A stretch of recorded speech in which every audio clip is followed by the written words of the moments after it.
Sure, I think we're reality-producing machines. I mean, there's no single individual on this planet who doesn't create reality unless they have a brain injury or something. But for the most part, most of us are engaged in reality, and we do cause effects. I think we reach a certain point in our life where we stop learning and we start feeling. And when we use feelings as a barometer for the unknown, it's contraindicated, because feelings are usually a record of a past experience. So we try to predict how that future event is going to be based on a feeling, and we always return back to the old self again. So I love the idea of how we can actually produce effects. I love the idea that every human being either lives in one of two states of mind. We either live in creation, which is growth and expansion, and it's health and homeostasis. The emotions of love and joy and trust make us feel connected to something bigger than us.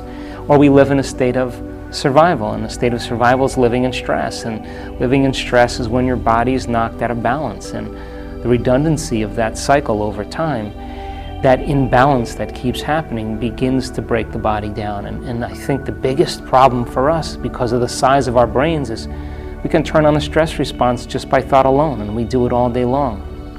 And that continuous, redundant being out of balance over time, that imbalance becomes the new balance. And now we're headed for contraction and disease, and feeling separate from the field, and being selfish instead of selfless. We begin to live in a state of breakdown, in a state of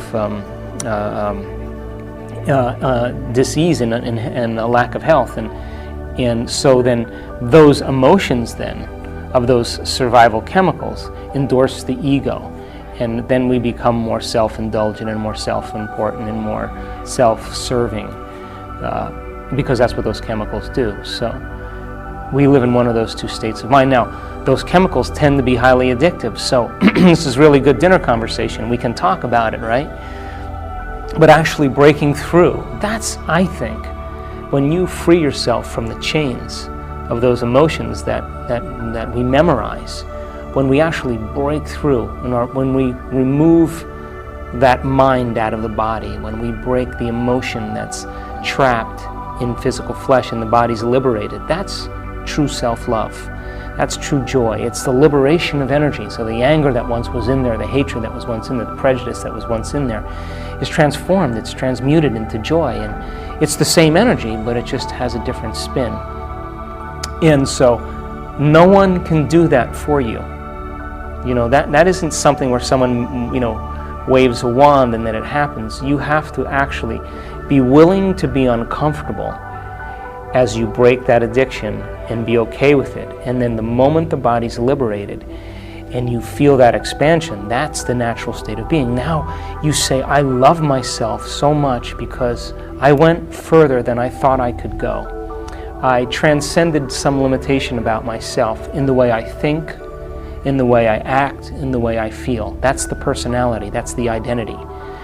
Changing one of those things, really changing it, not just like changing your mind like I want vanilla ice cream instead of chocolate ice cream, but truly changing something that changes your neurology, your neurocircuitry, changes the chemistry, which is your emotions that signal the gene that begins to change your very expression of health and the very expression of life.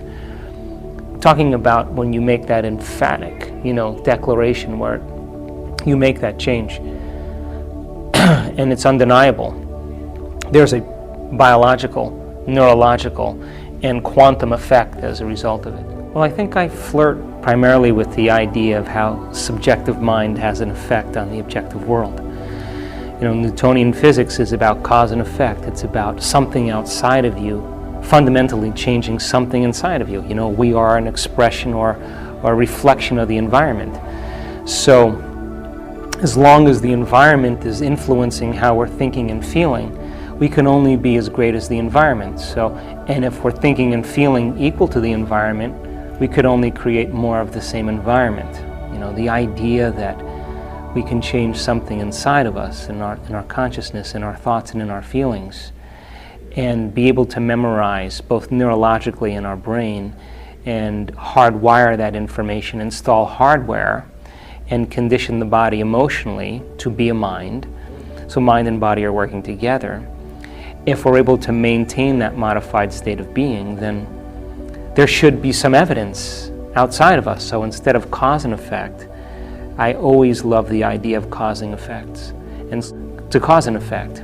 So the quantum model says you can cause an effect, and so I think where we get stuck with that is the idea that, that it has to be predictable, that we should be able to know how it's going to happen, and that is, I think, our biggest error, because we can never control the outcome of the unpredictable. That's the quantum model. It has to be uncertain. It has to come in a way that we least expect, that surprises us, that leaves no doubt that what we did inside of us produced some effect outside of us. And when you begin to have those small synchronicities at first, and then they turn into larger and larger events, and you experience that awe and that wonder, or that joy and appreciation for being alive, I think that's the natural state of being. I think that's having that kind of sensibility coming from within us instead of needing something outside of us to change our state. I think that's true empowerment.